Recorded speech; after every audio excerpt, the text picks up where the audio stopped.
প্রধান উপদেষ্টা প্রফেসর মোহাম্মদ ইউনূস যখন দায়িত্ব নেন তারপর থেকে একটি মহল তার বিরুদ্ধে নানা রকম গুজব ছড়াতে থাকে, বলা হতে থাকে যে তিনি দীর্ঘদিনের জন্য ক্ষমতায় এসেছেন, কিন্তু আমি তখনও নিশ্চিত ছিলাম যে তিনি নির্দিষ্ট সময়ের বাইরে একদিনও যাবেন না। আমরা যদি দেখি যে সর্বশেষ প্রধান উপদেষ্টা তার যে অবস্থান সেটা আরো স্পষ্ট করেছেন।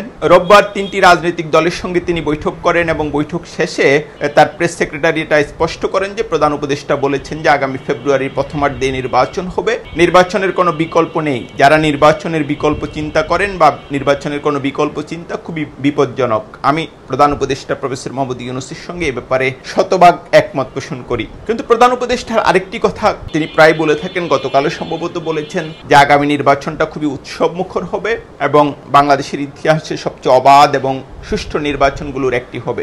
আমি প্রধান উপদেষ্টার এই বক্তব্যের কোনো ভিত্তি খুঁজে পাই না। একটা হচ্ছে গিয়ে আমরা যেটা বুঝতে পারি যে আগামী নির্বাচন ঘিরে আওয়ামী লীগ এক ধরনের অনিশ্চয়তা তৈরি করার চেষ্টা করবে, নানা রকম সংঘাতময় পরিস্থিতি তৈরি করার চেষ্টা করবে। একজন নির্বাচন কমিশনার এরই মধ্যে বলেছেন যে এই নির্বাচন হবে বাংলাদেশের ইতিহাসে সবচেয়ে ঝুঁকিপূর্ণ।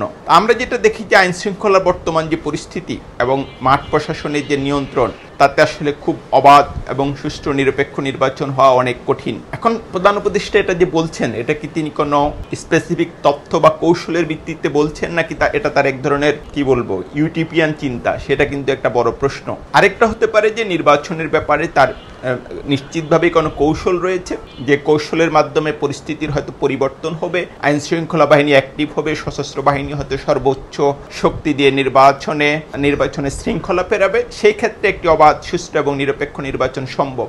এবং রাজনৈতিক দলগুলোকেও আসলে এই ব্যাপারে সরকারকে সহযোগিতা করতে হবে, কারণ রাজনৈতিক দলগুলি যদি সর্বোচ্চ সহযোগিতা না করে, রাজনৈতিক দলগুলি যদি তাদের কর্মীদের নিবৃত্ত না করে, তাহলে আসলে অবাধ নির্বাচন খুবই কঠিন। কিন্তু কোনো পাতানো নির্বাচন যদি হয়, সেটা আসলে পুরো বাংলাদেশকেই সংকটাপন্ন করে তুলবে।